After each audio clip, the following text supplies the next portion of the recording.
What does it look like to love a community rather than to leave it? She saved my life. The people here, they care. Keep breathing, never get enough. Keep fighting and never give it up. Someone cared enough to help them get better. Dream alive. My hope for Milwaukee is that we come together as one. Milwaukee, I love you. Good morning and welcome to Positively Milwaukee. I'm Ryan Jenkins. Carol is enjoying some time off. You know, the Milwaukee Public Schools Spelling Bee this weekend had some really impressive spellers, but one school produced 2 champions. Jessica Maduker spoke to them about what it takes to win.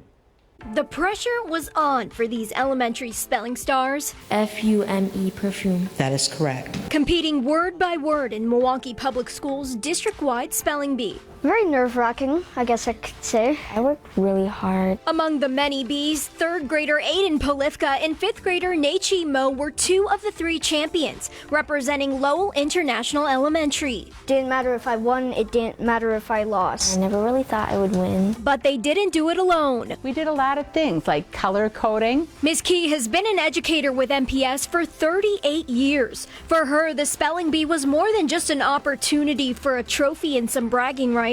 The sense of confidence, the social emotional learning of supporting one another.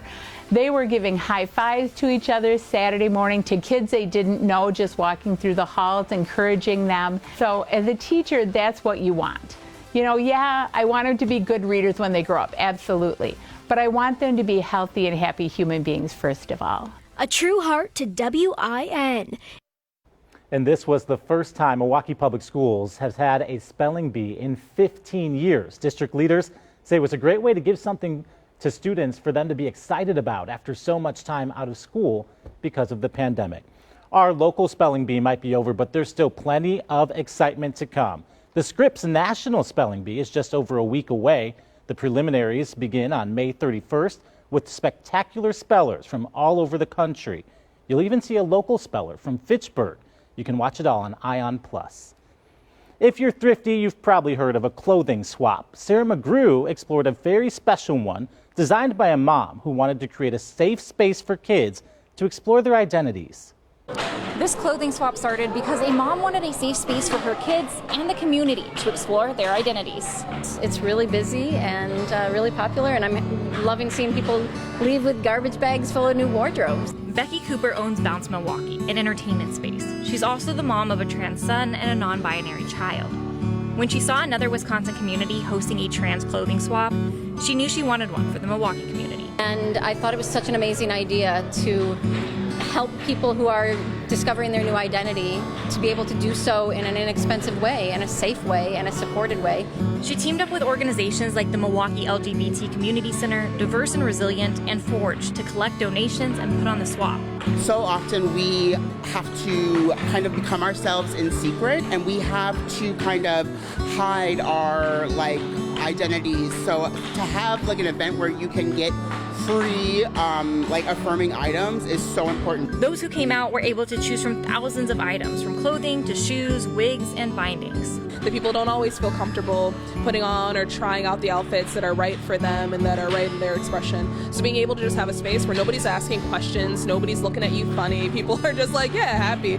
You put on whatever works and there's no judgment. More than anything, the hope is that people in the LGBTQ+ community feel like they have a safe space to explore every facet of their identity. Especially younger people, having people their age, already, if you walk into a space and already see people wearing these clothes that are expressing their gender very well, you are going to be more comfortable to do that. Well, on top of some really cool outfits, shoppers were also able to get a fresh haircut. More than 150 people showed up in the first 2 hours of this event. More than 30 artists have come together in one gallery in Milwaukee. Cassandra McShepard spoke to the owner about how she wants to create a welcoming space for all to enjoy. I'm an artist myself, and I love collecting other people's art. A lot of artists create for themselves, their passion, their drive, the beauty that they see, or it doesn't have to always be beauty. It could be any number of emotions that they feel that they want to put out in an art form. Many times they want to share that, but that's hard. It's very, very hard. We've all heard of the starving artist. It's painfully difficult to sell your work, and part of it is that for a lot of us, it's so personal. I really want to be able to give a space to somebody else to present themselves, because there's some amazing artwork. What is it like for you to be able to have your things here at Vista 59? It's a joy, because other people who may not know of me or who may not have seen beauty in this way, they get to see that here in this community and take it home.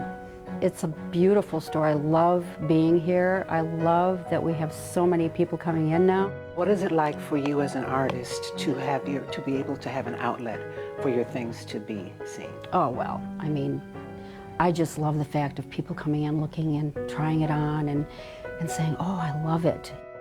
It is a gallery, and I do have beautiful, professionally done pieces of art, as well as amateur artwork. But I don't want this to be stuffy or for people to go, oh, I don't do galleries. I want people to come in here and feel comfortable and talk with one another. I wanted a place where people would walk and mingle and be in a neighborhood. I love the feeling of this community. The art is appreciated, the neighborhood is appreciated, people are warm and friendly. People were so happy that my husband and I bought this building and filled it up with something. So, we feel so happy to be here. If you are looking for variety, Vista 59 certainly has it. We do have a link with more information about that gallery on tmj4.com. Coming up after the break, your stroll along Milwaukee's Riverwalk just got a little nicer. We'll tell you why. Plus, we'll show you a house in Mount Pleasant police are using in a very unique way to build strong communities. But before we go, don't forget Lunch with Carol every Wednesday at 12:30 on Facebook Live. Recently, Carol spoke with Dr. Stephanie Finley with the Finley Foundation Medical Clinic. The clinic works to make sure all patients, regardless of their insurance, have access to high-quality medical care. Every week, Carol chats with someone who is doing good in the community, who inspires and who is truly positively Milwaukee, someone just like Dr. Finley. Tune in to Facebook Live every week to ask a question or leave a comment. Carol would love to hear from you.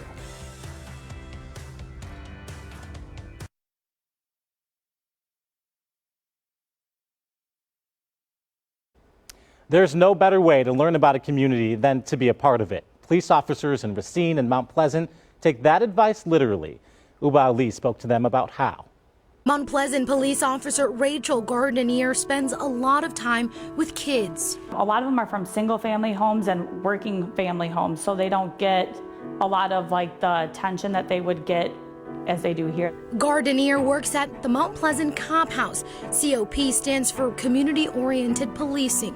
We work with the community and we help them fill their needs and work with them to build a trusting relationship. One of the big needs is after-school programming for neighborhood kids. Gardenier says she and her partner at the Cop House provide reading and writing programs, summer play camps, and even dinner. And we like to go fishing with them, go to sport games with them. We just try to keep them very active. The Mount Pleasant Cop House is the newest in the area, but there are 6 more next door in Racine. Sergeant James Pettis says officers are stationed in those houses for several years at a time.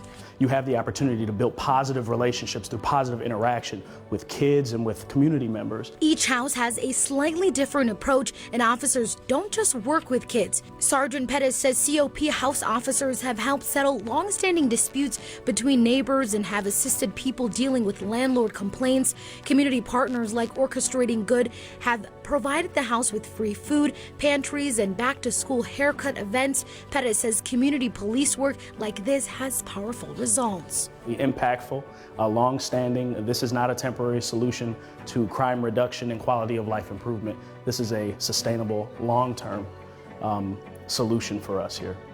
And Officer Gardenier says she might be more impacted than the kids. She thinks about them all the time. You're not just coming to work. I don't just work 2 p.m. to 10 p.m. I know when all their birthdays are.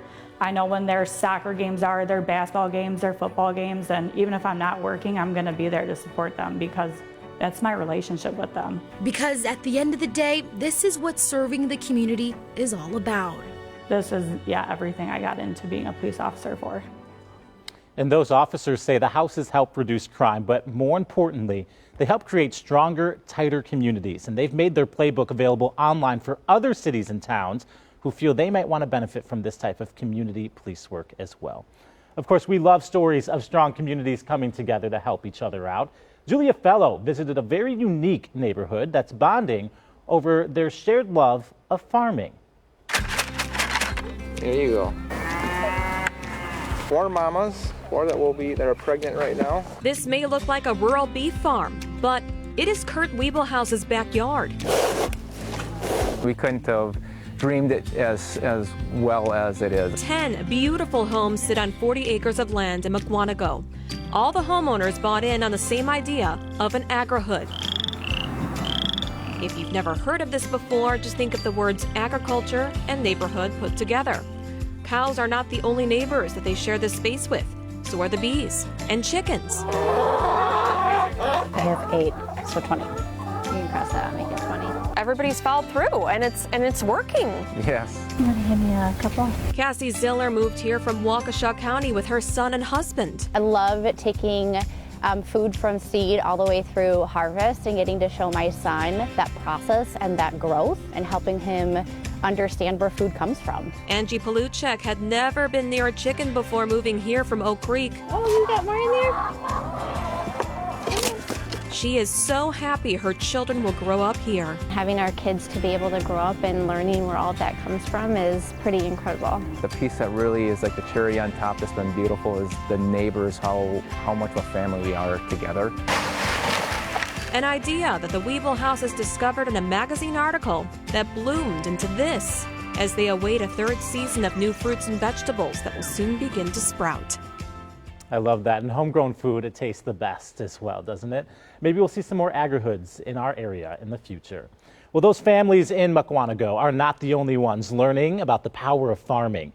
Neighbors in the heart of Milwaukee are getting their hands dirty too. Taylor Lumpkin spoke to them about the Victory Garden initiative. Start somewhere, grow something. So grow where you live. That's the message Crystal Ayad has for people living in Milwaukee as she encourages families across the city to learn how to grow their own food. We wanted an opportunity to, have food right at our fingertips. It's really important, for our health and for our well-being. The Victory Garden Initiative is a nonprofit that gives people living in at-risk communities an opportunity to have access to fresh, high-quality produce, an opportunity that's not always available in certain communities. A lot of the foods that we're getting out of the store may not be as nutritious as it would be if you grow it right here. You're looking at a map that shows the 13 food deserts in Milwaukee, according to the city's Fresh Food Access Report, areas where people have limited access to a variety of healthful foods. It's like a lot of corner stores, a lot of fast food stores. That's why programs like these are critical to help equip families with the knowledge and opportunity to grow their own food and live a healthier lifestyle. You know what's going into it, you know what seeds you're planting. It's just all very self-led and much better for you. It's really important to us that we teach our community that it's really easy to grow where you live. And if you are hoping to get involved in the Victory Garden Initiative, you're not alone. There's currently a wait list, but we do have a link. If you'd like to sign up, you can just go to tmj4.com. The Milwaukee Riverwalk is always a nice stroll. Coming up after this break, we'll tell you why it's gotten even more positive. But first, let's meet our Positively Milwaukee Pet of the Week. Hi, I'm Johanna with Haws, the Humane Animal Welfare Society of Waukesha, and today I'm joined by my Positively Milwaukee friend, Everest. Everest is about a 1.5-year-old mixed breed dog, and he came to us on a transport. When we checked him in, we realized he had a leg injury, and we determined that it was an old injury. It doesn't cause him any pain or discomfort, but the injury did heal oddly, and so his leg on the left rear side is a little bit shorter. Again, it doesn't bother him or inhibit him in any way, but sometimes he will lift it up when he's running. He's also a little bit shyer than some of the other dogs, that we have here right now. We ask that he goes to a home with a dog who's around the same age as him because he really does thrive with the companionship of another canine. We are recommending kids 8 and older who are patient and can understand that he might need a little bit of space. He is a very sweet dog and he has come a very long way, and we're hoping that someone in the greater Milwaukee community will be able to give him just the right home. So if you're looking to adopt a dog like Everest, you can go to our website at hawspets.org or give us a call at 262-542-8851 to find out who we have here that's positively Milwaukee.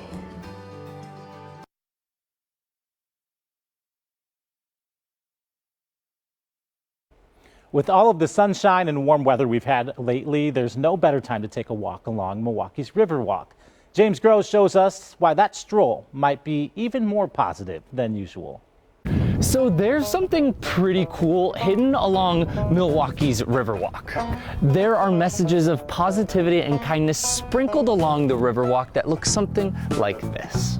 They look like birdhouses, but they're actually word houses. Each one contains inspirational and positive poems and quotes. Oftentimes when you walk, you're by yourself, you're with your own thoughts, and sometimes those thoughts are not good thoughts, you know, that negative talk that's sometimes in your head, so I wanted to combat that with more positive words.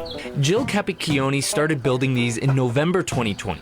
Since then, she's built 15 word houses and installed them along the Riverwalk and her River West neighborhood. I feel like I'm combating negativity by putting something positive out there. Some people have even added their own quotes and buttons to the word houses.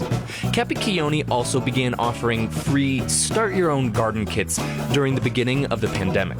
She still does it too. Each kit comes with various herbs, spices, and vegetable seeds. Find them at the corner of Pierce and Townsend. I thought it would be cool for someone to just in a non-commitment kind of way, without having to fork out any money, be able to give it a try. Whether it's a poem or flower seeds, it's all about inspiring people in new and unexpected ways. Don't always listen to that voice of negativity in your head. You know, it doesn't really take all that much to spread kindness and positivity. All it takes sometimes is a couple of inspiring words while you're on your casual stroll. For Positively Milwaukee, I'm James Groh. James, thank you. A little bit of positivity really does go a long way, and we should all find a way to put a little more kindness into the world. You know, spring is here, or maybe it's a bit more like summer. Either way, we've had great weather. Just roll down the windows, turn the radio up. So we have to know, what's your favorite summertime jam? It's summertime in my heart. More like Celebrate America or something, July 4th. My favorite right now that I've been listening to is Woo by Remy Wolf. Excited to see her at Summerfest, so that's been my go-to recently. Summer in the City. It's a 60s song. I think it's made by the Zombies, I think is the name of the group. Toes by Zach Brown Band. That's a good one. Slide by Calvin Harris. What do you like about it? Like, what makes it a summertime song? I don't know, the upbeat. I'm a big Jack Johnson, Pandora channel. Anything on that, that's what I usually have in my earbuds when I'm working in the garden. George Winston, Summertime. Okay. Okay. Do you want to sing us a little bit? No, it's all instrumental. My favorite summertime song is probably Into the Mystic by Van Morrison. It's just a feel-good song, good vibes. There was some U2 on my Spectrum for Sirius Radio, so really I enjoy everything. So yeah, I can't pick just one. But anything by Dave Matthews is cool. I'm a big Chris Stapleton fan. So Arkansas, it's a new one from his last album that I love. Took a 911 about 107 down a back road. I love that. So many good options. For me personally, I listen to Cool for the Summer by Demi Lovato, at least until fall. If you'd like to share your favorite summer anthem, you can head over to our Positively Milwaukee Facebook group, or you can give us an idea for a question to ask next week as well. We would love to hear from you. You know, young people in the Milwaukee area really are so generous and kind, and an impressive example of that of that charitable spirit is our first reason to smile this morning. Look at this. Students at Marquette University High School ran a food drive in partnership with Feeding America of Eastern Wisconsin. They collected more than 6,000 items to donate. School leaders say that completely blew past their goal, but they had pretty good incentive. Principal Jeff Monday promised to sleep on the school roof if the students met their goal. Maybe he'll sleep up there more than once because the students did so well. A University of Wisconsin-Madison student worked on a pretty unique class project, a dress made entirely of pennies. Haley Miner is a recent graduate of the Fashion Design and Textiles program. She took a job as a designer with Kohl's and will be moving to Italy in August to attend a global fashion institute. Congratulations to Haley and all of her hard work. And win or lose, Milwaukee will always love the Bucks. If you're a fan of Giannis Antetokounmpo, you might want to check out a new movie on Disney+. It was just released, and they just have this trailer for the film titled Rise. It features Giannis and his brothers and their journey to success. We have a link to that trailer for you at tmj4.com. In May is Adopt a Horse Month, and the Humane Animal Welfare Society of Waukesha County is celebrating by adopting a horse, of course. Monet was a foster horse living at the Hawes Shallock Center. The Hawes herd is pretty large, including horses Ranger, Cal, and Big Sur, Skittles, the pony, and 2 goats named Mike and Ike. Staff say that these animals are a great learning opportunity, especially for kids who might not get a chance to interact with horses or goats. How cool is that? I'll be right back with the quote of the week.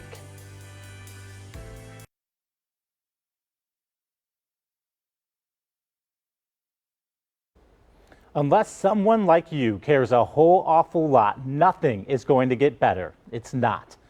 Our quote this week comes from Theodore Seuss Geisel, better known as Dr. Seuss.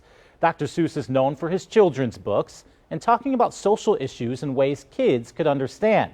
The Sneetches showed the dangers of racial inequality. The Lorax showed kids the value of protecting the environment, and is where our quote this week comes from.